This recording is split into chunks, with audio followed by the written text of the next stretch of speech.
Jim, you talk about it being painful moving from this in this chapter of growth to value. That's the exact same word that Ron Barron used to describe some of his funds unloading about 1.8 million shares of Tesla. As you said, it's about a quarter of the stake. Still says his long-term target of 10 years, somewhere in the $2,000 range. But he talked about why he sold on Squawk. Here's what he said. In the past 6 months, we've sold about 1.7 million out of our 8 million shares that we held. And we sold them between $450 and $900 a share, average $660, $670. And so we still own 75% of our stock. I'm hopeful we hold that for a very long, actually more than 75%. I'm hopeful that we can hold that for a number of years. I think that in 10 years, our target is $2,000 a share. And I think that could be light by maybe $500 or $1,000 a share. So we're looking for a lot more. All right, Jim. So you commented on that on Twitter as well in terms of how people are going to read his decision. Becky said, why just sell? He said, because it was up 20x.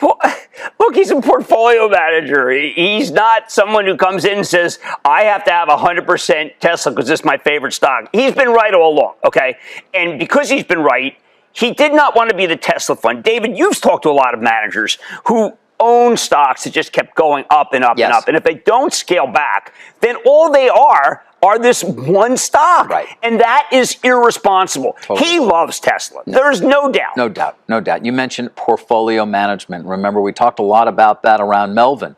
Because it's not just being a great analyst. It's not just about picking the right stocks, although that is certainly a very important part of it. But it also is appropriately managing and mitigating risk. And when one name gets to be more than 50% of a certain fund, that's just, you're not managing your portfolio properly, right, Jim? And so, listen, we can't argue with Ron Barron. I don't know. Did you hear him? I mean, I loved he said $2,000 target, but it could be $1,000 more than that. So he's even pointing to $3,000 a share for Tesla, which would make it far and away the most, the highest valued company in the world if it were to get there and Apple were not to have moved up in that time or any of the others. But you can't blame him. And when you listen to him, you know, I mean, 5 years ago, we kind of laughed a little bit at his targets, but they were all met. Look, the stock was at 900, it's down to 650. I think there will be people who say, you know what, he's been selling, he's done selling. You know, David, that Kathy Wood bought some yesterday. Mark. Yes. So the question is, will she save Tesla? She bought a lot of Palantir, too. Oh, boy, she goosed Palantir like a couple, like 2.5. Now, we're talking about the finest manager of our time.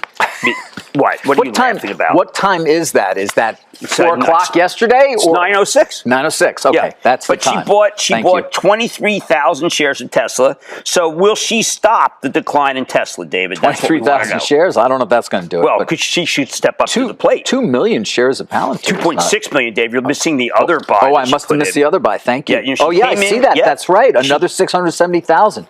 Thank you, Jim. She must have watched when I said she liked Zoom. She's right up there buying Zoom. Not true. She doesn't. But I do think that it's going to be Tesla and Kathy Wood.